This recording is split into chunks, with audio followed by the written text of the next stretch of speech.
నమస్తే. నేను మీ కుప్ప పద్మిని. ఇన్నాళ్ళు మీ సపోర్ట్‌ని నాకందిస్తూ, మీ ప్రేమని నాకందిస్తున్న ప్రతి ఒక్కరికి కృతజ్ఞతలు. ఇప్పుడు చూడబోతున్న ఈ వీడియో కూడా ఖచ్చితంగా మీకు ఉపయోగపడుతుంది. లైక్, షేర్ అండ్ సబ్స్క్రైబ్ చేసి మీ ఇష్టాన్ని, అలాగే మీ సపోర్ట్‌ని నాకందించండి. అలాగే ఈ వీడియో పట్ల మీ అభిప్రాయాన్ని కామెంట్ సెక్షన్‌లో కామెంట్ చేసి నాకు తెలియచేయండి. నమస్తే.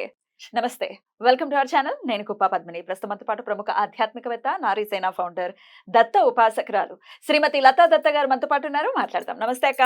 జై గురుదత్తారా. శ్రీ గురుదత్త అక్క. అక్క, ఈశ్వరుడి పట్ల, భగవంతుడి పట్ల పరిపూర్ణమైన నమ్మకం ఖచ్చితంగా ఉండాలి. అవుతుందో అవ్వదో, అవుతుందో అవ్వదో, మనకి గజేంద్ర మోక్షంలో వస్తాడో రాడో, ఉన్నాడో లేడో, ఉన్నాడో లేడో విష్ణు అన్నంత సేపు రాలేదు. నీకు రాడు. కంప్లీట్‌నెస్ లేదు నీ నమ్మకంలో కదా! అవును. ఉన్నాడు, వస్తాడు, వస్తున్నాడు అంటే వచ్చేసాడు. పరిగెట్టుకుంటూ ఎక్కడ లక్ష్మీదేవి దగ్గర ఉన్నప్పటికీ పరుగు పరుగున వచ్చేసాడు. చాలా చాలా పరుగు పరుగున. అట్లా కంప్లీట్‌గా నమ్మాలి. ఒక పిల్లవాడు తల్లిని ఎలా అయితే నమ్ముతాడో, మా అమ్మ చెప్పిందంటే కరెక్ట్ అంతే. అంతే. అంతా ఆ నమ్మకం చాలా బ్యూటిఫుల్‌గా అనిపిస్తుంది. చాలా. కపటం లేనటువంటి ఆ ఆలోచన ధోరణి, పరిపూర్ణమైన నమ్మకం తల్లి పట్ల. అలా భగవంతుడి పట్ల కూడా మనకుండాలి. అలాంటి ఒక అంటే నిశ్చలమైనటువంటి నమ్మకాన్ని పెంపొందించుకోవాలంటే ఏం చేయాల్సుంటుంది? చాలా చాలా అవసరం ఇది. ఇప్పుడు ఈ హ్మ్. కలియుగంలో అవును. ఎంత అవసరం అంటే, అంత పరిపూర్ణమైన విశ్వాసం ఉంటే, అంతటి ఫలితాన్ని స్వామిస్తారు. ఖచ్చితంగా. ప్రతి ఇంట్లో అఖండ జ్యోతులు వెలిగించి గురుచరిత్ర పారాయణం చేసేటప్పుడు నేను అదే చెప్తాను. మీకుండే సమస్య, మీకుండే కోరిక, మీకుండే సంకల్పం చెప్పి స్వామికి నూనె వేసుకోండి. జ్యోతి రూపంలో ఆయన దగ్ధం చేస్తారు.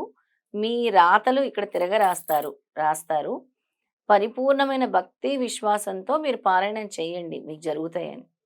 అంటే అందరూ చేస్తున్నారు. అంటే ఇంకా నాకేమనిపిస్తుందంటే, వీళ్ళకి చాలా అంటే చేస్తే వస్తుందా అనే ఆలోచన లోపల ఉందేమో హ్మ్. అని అనిపిస్తుంది నాకు. డెఫినిట్‌గా చాలా సందర్భాల్లో గూడా. డెఫినిట్‌గా ఉంటుంది ఆ ఆలోచన. లేకపోతే హ్మ్. అది ఇది చెప్పారు గాని అనంటే కానీ అయిపోయింది అక్కడే. అయిపోయింది గదా! అక్కడే. ఆ! నీకెంత నమ్మకం హ్మ్. ఉంటుందో, అంటే ఎంత భగవంతుడి మీద విశ్వాసం ఎంతుంటుందో, అది భక్తులకు రక్ష. అలాంటి ఒక కథ చెప్తాను పద్మిని. షూర్. జటిలుడు అనే చిన్న పిల్లవాడు ఉండేవాడు. హ్మ్. వాడు ప్రతిరోజు స్కూల్‌కెళ్ళాలి. ఎలా? చిట్టడవి దాటి పాఠశాలకెళ్ళాలి. ఆ పాఠశాలకు వెళ్ళేటప్పుడు వాడికి అడవి మీదుగా వెళ్ళేటప్పుడు భయం వేస్తుంది. వాడు ఇంటికొచ్చి, "అమ్మ, నాకు రోజు హ్మ్. పాఠశాలకెళ్ళేటప్పుడు హ్మ్. అడవిలో నుంచి వెళ్తున్నప్పుడు నాకు భయమేస్తోందమ్మా" అని చెప్పాడు. అయితే అమ్మ ఏం చెప్పిందంటే, "నాన్న, నువ్వు రేపటి నుంచి అలా వెళ్ళేటప్పుడు కృష్ణ అని పిలువు. హ్మ్. నిన్నొచ్చి రక్షిస్తాడు" అని. హ్మ్. "కృష్ణ అంటే ఎవరమ్మా?" అని అడిగాడు. "కృష్ణ అంటే భగవంతుడు. నిన్నొచ్చి రక్షిస్తాడు కృష్ణ అంటే. కావాలంటే నువ్వు చూడు" అని అంటుందమ్మ. ఆయన అలా అనొచ్చా అమ్మా? కృష్ణ అంటే నిజంగా వస్తాడా అని.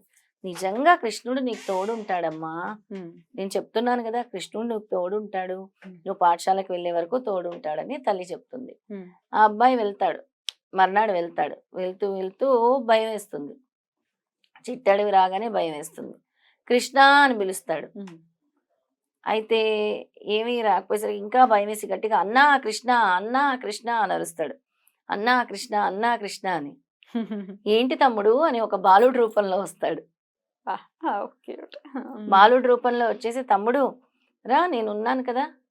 నీకు నేను నిన్ను తీసుకెళ్ళి పాఠశాల దగ్గర వదిలిపెడతాను.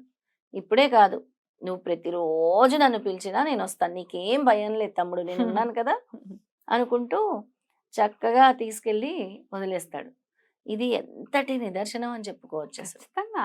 నమ్ముకున్న వాడిని ఎప్పటికీ ఏదో ఒక రూపంలో అంటే భగవంతుడు నేరుగా కృష్ణుడి రూపంలో వచ్చి నెమలి పించం పెట్టుకొని శంఖ చక్ర శంఖ శంఖచక్ర చక్ర గద గదాహస్తాలతో కాదు. వీటితో స్వామి రాడు. ఏ రూపంలోనైనా ఇప్పుడు కలియుగంలో స్వామి అస్సలు దేవుడి రూపంలో కనబడడు. కలియుగంలో భగవంతుడు మానవ రూపంలోనే మీకు దర్శనమిస్తాడు. హ్మ్. అసలు భగవంతుడికి స్వరూపం ఉంటుందో లేదో, జ్యోతి స్వరూపంలోనే ఉంటాడు. ఆ! ఆత్మ స్వరూపంలోనే ఉంటాడు. లింగ స్వరూపంలోనే ఉంటారు. ఆయన మానవ స్వరూపంలోనే వస్తారు. ఇంకొకదేమిటంటే, ఒక గొల్లపిల్ల ఉంటుంది. ప్రతిరోజు ఆ గొల్లపిల్ల ఏరు దాటి బ్రాహ్మణుడి ఇంటికొచ్చి పాలు పోయాలి. అలా పాలు పోయటానికి వచ్చేదనమాట. ఆ బ్రాహ్మణుడు అంటాడు, ఏంటమ్మాయి రోజు ఆలస్యం అవుతుంది, నేను పూజా విధులు చేసుకోవాలి కదా, హ్మ్. ఇలా ఆలస్యంగా వస్తున్నావు ఏంటి అని అడుగుతాడు. అని అంటే, రోజు ఆ తెప్పవాడు ఆలస్యంగా వస్తున్నాడు, ఆ తెప్పవాడు వచ్చిన తర్వాత కానీ అప్పటి వరకు నేను తొందరగానే వస్తున్నాను, ఆ అన్న వచ్చి తెప్ప అన్న వచ్చే వరకు నేను అక్కడ ఎదురు చూడాలి, ఆయన వచ్చిన తర్వాత నేను ఏరు దాటి తెప్పలో రావాలి అని. సంసార సాగరాన్ని దాటించిన భగవంతుడు ఏరు దాటించలేడా? భగవంతుడు నామస్మరణ చేస్తే ఏరే దాటేయొచ్చు అంటాడాయన మామూలుగా.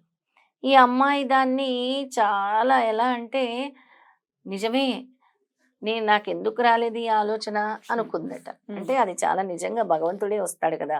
ఒక నమ్మకం. ఆ అమ్మాయి కూడా చిన్న పిల్ల. ఇంకా తర్వాత రోజు నుంచి తొందరగా రావటం మొదలుపెట్టిందంట. ఏంటమ్మా ఇంత తొందరగా వస్తున్నావనంటే, మీరే కదా అన్నారు, భగవంతుడిని ధ్యానిస్తున్నాను, నేనే ఏరు దాటుకుంటూ వచ్చేస్తాను. ఏరు దాటుకుంటూ వస్తున్నావా? ఎలా తెప్పలో రావటం లేదా? లేదు స్వామి, మీరు చెప్పారు కదా భగవంతుడే దాటించేస్తాడు ఏరని భగవంతుడి నామస్మరణతో. అలాగే నేను ఏరు దాటుకుంటూ వస్తున్నాను. ఏది ఎలా దాటుతున్నావు ఏరు పద చూద్దాం అన్నారట ఆయన. ఆయన బ్రాహ్మణుడు అన్నాడట. హ్మ్. ఎళ్లి చూద్దామని. అంటే మీరెలా అయితే చెప్పారో ఆ విధంగానే రండి స్వామి తీసుకెళ్తాను. నేను భగవంతుడి నామస్మరణ చేసుకుంటూ ఏరు దాటుతున్నానని. ఆ అమ్మాయి పరిపూర్ణమైన భక్తి విశ్వాసాలు చూపించింది. ఈ బ్రాహ్మణుడు చెప్పిన ఆయన, "ఈ ఏరు దాటావా" అని ఒక కొంత దూరం వెళ్ళేసరికి ఆయన అసలు నడవలేకపోతున్నాడట. అంటే హ్మ్. చెప్పాడు ఆయన సునాయాసంగా చెప్పాడు. కానీ నమ్మిన విశ్వసించింది. నమ్మిన అమ్మాయి నడవగలిగింది. నడవగలిగింది. ఈయన నేనేనా చెప్పానది నేను చెప్పినాయన మునిగిపోయాడు. మునిగిపోయాడు. అలానే ఉంటుంది. అది కరెక్ట్. చెప్పిన కరెక్ట్. ఆయన మునిగిపోయాడు. ఎందుకంటే ఆయన ఏదో చెప్పేస్తే ఆ అమ్మాయి దాన్ని పట్టుదలతో తీసుకొని రోజు అది యాహ్! పాటించి భగవన్నామస్మరణ చేసుకుంటూ వస్తుందనమాట. హ్మ్. హ్మ్. అలా. అద్భుతం. అద్భుతం. అలాంటి అద్భుతమైన కథలు ఎన్నో ఉన్నాయి మనం ఆ! చెప్పుకోవాలనుకుంటే. ఆ! 100% నీకు కూడా ఒక కథ తెలుసనుకుంటా. తెలుసక్క. చెప్పమంటారా? మరి అది కూడా పంచుకోవాలిగా మాతో. చాగంటి కోటేశ్వరరావు గారు చెప్పినట్టు గుర్తు. హ్మ్. ఆయనే చెప్పి ఉండాలి. ఆయనవే హ్మ్. వింటూ ఉంటాను కాబట్టి. If I'm not Ramakrishna Paramahansa గారి దగ్గరికి ఒకతనొచ్చి, "ఏవండీ నేను వెళ్ళాల్సిన నౌక వెళ్ళిపోయింది. నేనేమో ఎట్టి పరిస్థితుల్లో వెళ్ళిపోవాలి నా దేశానికి. ఇప్పుడు హ్మ్. చూస్తే నౌక లేదు. ఎలాగండి నేను ఇక్కడే ఆగిపోతాను" అనంటే, "సరే అయితే" అని చెప్పి ఒక పేపర్ మీద ఒక మంత్రాన్ని రాసి, "ఈ పేపర్ నీ చేతిలో పెట్టుకో. చెయ్యి పైకి పెట్టి నువ్వు సముద్రం మీద నడుచుకుంటూ వెళ్ళిపోవచ్చు. హ్మ్. ఇది నీ చేతిలో ఉన్నంత సేపు నువ్వు నడుచుకుంటూ వెళ్ళిపోతావు." హ్మ్. అంటే అవునా అయ్య బాబోయ్! అని కళ్ళకు అద్దేసుకొని అసలు ఎంత మహిమాన్వితమైన మంత్రం గురువుగారు ఇచ్చారంటే అంతే ఇంకా గురువుగారు సత్యం గురువుగారు మాట్లాడడం కాదు. గురువుగారు మాట్లాడింది సత్యం అవుతుంది అంతే. అన్న నమ్మకంతో చక్కగా దాన్ని పట్టేసుకున్నారు. ఆయన నడిచేస్తున్నాడు. వెళ్ళిపోతున్నారు మొత్తం దాటేశారు. వచ్చేసింది.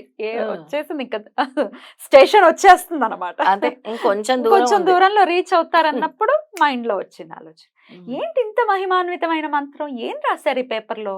ఆయన ముందే చెప్పారు గురువుగారు. ఎట్టి పరిస్థితుల్లో దీన్ని ఓపెన్ చేసి చూడొద్దు. చూసావా అయిపోయింది. నీ ప్రయాణం అక్కడితో ముగుస్తుంది.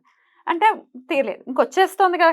కనుచూపు మేరల్లో మనం తీరం చేరుకుంటాం కదా! అని చెప్పి, సరే ఇప్పుడు చూద్దాము. ఇదేంటో తెలీదు. మనకి ఇంత పవర్‌ఫుల్ మంత్రం ఏంటో చూడాలి మనం అని చెప్పి ఆతృత. ఓపెన్ ఆతృత జిజ్ఞాస వచ్చేసింది. అంటారు గదా! మొత్తం ఉండాలి గదా! మొత్తం దిగిపోయిన తర్వాత చూడొచ్చు కదా! కాదు. సరే అని చెప్పి ఇలా ఓపెన్ చేసి చూస్తే జై శ్రీరామ్ అని రాసింది. జై శ్రీరామ్. జై శ్రీరామ్. ఓస్ ఇంతేనా అని అనుకున్నాడు. డుబుంగున మునిగిపోయాడంట. అంటే ఇంతేనా అని అనుకున్నాడు. నమ్మకం పోయింది, పడిపోయాడు. పడిపోయాడు. సో ఇక్కడ నడిపించింది నమ్మకం మాత్రమే. గురు వాక్యం మీద పెట్టుకున్నటువంటి నమ్మకం. అది భలే పరిపూర్ణమైన గుర్తు. నమ్మకం. భలే చాలా గుర్తుంది. బావుంది కథ. చాలా అద్భుతంగా ఉంది. ఆ! చాలా చాలా అంటే ఇక్కడ ఒక హ్మ్. మెసేజ్ స్వామి ఏమిస్తున్నారంటే, పరిపూర్ణమైన భక్తి, విశ్వాసం. ఎంతటి భక్తి, విశ్వాసం అంటే నేను చెప్తూ ఉంటాను. ఆపదలో ఉన్నప్పుడు కూడా అందరూ కలిసి ప్రేయర్ చేస్తే వాళ్ళ కోసము. హ్మ్. అంటే కఠినమైన పరిస్థితుల్లో మనందరికీ కూడా ఒక్కోసారి కఠినమైన పరిస్థితులు వస్తూ ఉంటాయి. గ్రూప్‌లో పెడుతూ ఉంటాను. ప్రేయర్స్ చేయండి. పలానా వాళ్ళకి బాలేదు. లేదా వాళ్ళు ఈ కష్టంలో ఉన్నారు. చేయండి బయటపడతారు. అందులో ఒక్క ఇద్దరు, ముగ్గురు హార్ట్‌ఫుల్‌గా అనుకున్నా కూడా భగవంతుడు వాళ్ళ మాట వింటాడు. వెళ్లి కాపాడుతాడు. యాహ్! వాళ్ళే అనుకోవాలని కాదు. అక్కడ నమ్మకం. మేము ఈ ప్రార్థన చేసాం. మేము ఈ స్తోత్రం చదివాము. ఆ! ఈ పేషెంట్ కోసము, ఈ పాప కోసము, ఈ వాళ్ళ ప్రాణం కాపాడటం కోసం ఈ చదివాం. భగవంతుడు తప్పకుండా రక్షిస్తాడు, రక్షిస్తాడు. కాపాడుతాడు. ఆ నమ్మకం కాపాడుతుంది. నమ్మకం కాపాడుతుంది. ఆ నమ్మకం కాపాడుతుంది. ఆ నమ్మకమే ఈశ్వరుడు. ఆ నమ్మకమే ఈశ్వరుడు. ఖచ్చితంగా. ఈశ్వరుడే దత్తుడు, శ్రీమన్నారాయణుడే దత్తుడు. ఎవరో Right. తన మన భేదం అసలు లేదు. Right. దత్తుడికి ముఖ్యంగా కులమతాల భేదాలు లేవు, పేద ధనిక భేదాలు లేవు. దత్తుడు ఏం చెప్తాడంటే అందరూ ఒక దత్త కుటుంబంలాగా Right. అందరిని కలిసి ఉండమని. నేను అంటే నచ్చదు, మనము అంటే నచ్చుతుంది. ఇప్పుడు ఇదంతా చెప్పడానికి కారణం ఏంటి అనంటే ప్రతిరోజు అంటే మీరు ఈ చదివే గురుచరిత్ర పారాయణం అయితే అవ్వచ్చు, మీరు చేసే దత్తాత్రేయ మంత్ర సాధన అయితే అవ్వచ్చు. నన్ను చాలామంది అడిగిన ప్రశ్న, మీరు చాలా మంత్రాలు చదువుతున్నారు. ఏ మంత్రం చదవాలి మేము? హరి ఓం తత్సత్ చదవాలా? ఓం శ్రీ గురుదేవ దత్త చదవాలా? ఓం ద్రాం దత్తాత్రేయాయ నమః చదవాలా? ఏం చదవాలి అని అడుగుతున్నారు. ఏ మంత్రాన్నైనా మీరు బీజ మంత్రమే పట్టుకోవాలని అనుకుంటే ఓం ద్రాం దత్తాత్రేయాయ నమఃయే పట్టుకోండి. సాధన చేయండి. నా మంత్రం ఏదైతే ఉంటుందో మీరు నా వీడియో ఇప్పుడే చూస్తున్నారు. ఈ రోజే నేను చెప్పిన మంత్రం స్టార్ట్ అవుతుంది. అదే గురు మంత్రంగా భావించి చేయండి. తప్పకుండా. అది అది చెప్పటం కోసం. తప్పకుండా. చాలా చక్కగా వివరించారక్క. Thank you so very much. నమస్తే. జై గురుదత్త. జై గురుదత్త.